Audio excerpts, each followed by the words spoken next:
Hello there and welcome to Dinas Dinkley in North Wales. I'm here to sketch the outline of the mountains in the distance. Now, these are prep sketches, but because it takes a fair bit of time I've sped up. But because it takes a lot of time, when you actually paint the original painting, you feel like you know it better. And what I've got in my mind is to do an A3 picture of this area with a sunset, and I'm using it as a memorial piece for my mum and dad who died recently.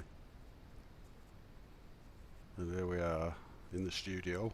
I'm transferring the sketch onto a full piece of paper, and you can just see the outline of the two portraits, and I'll talk about this more later on. For now we'll just treat it as a very loose watercolour sunset. So I'm starting off with raw sienna, which is a lovely colour for a background.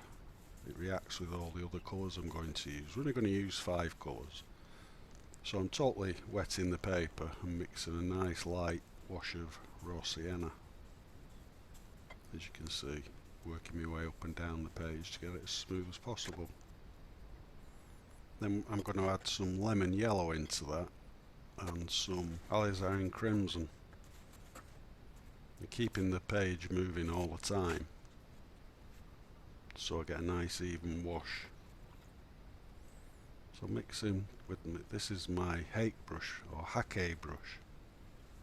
It's a brand new one. It's absolutely beautiful.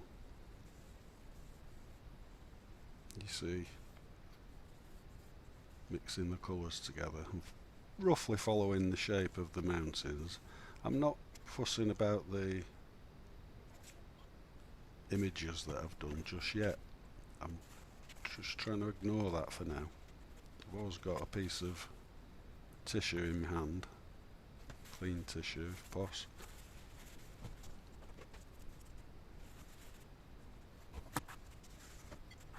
Just making sure I've not got too much water around. And then where it's lightening up at the top, drying slightly, I'm adding more of the mix. It's a nice orangey mix. Of course, what I've put at the top I put at the bottom because that's going to be reflections. Now I'm just using a piece of tissue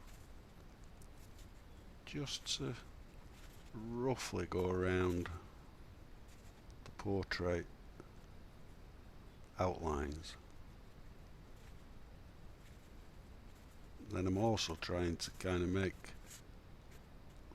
what I've taken out look like clouds. Just clean my plate up now. I'm adding some ultramarine blue. So that's 4 colours we've used up to now. Ultramarine blue and Payne's grey. That's the blue, obviously. And where that's drying slightly, I'm just emphasising the line of the land in the distance. See how light the washes are.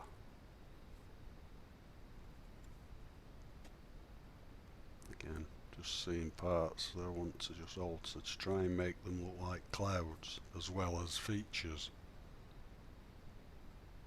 It's a nice challenge. Keeping the page moving. And what I'm going to do now is end this lesson and we're going to let it dry. And we'll carry on in the next lesson. I'll see you soon.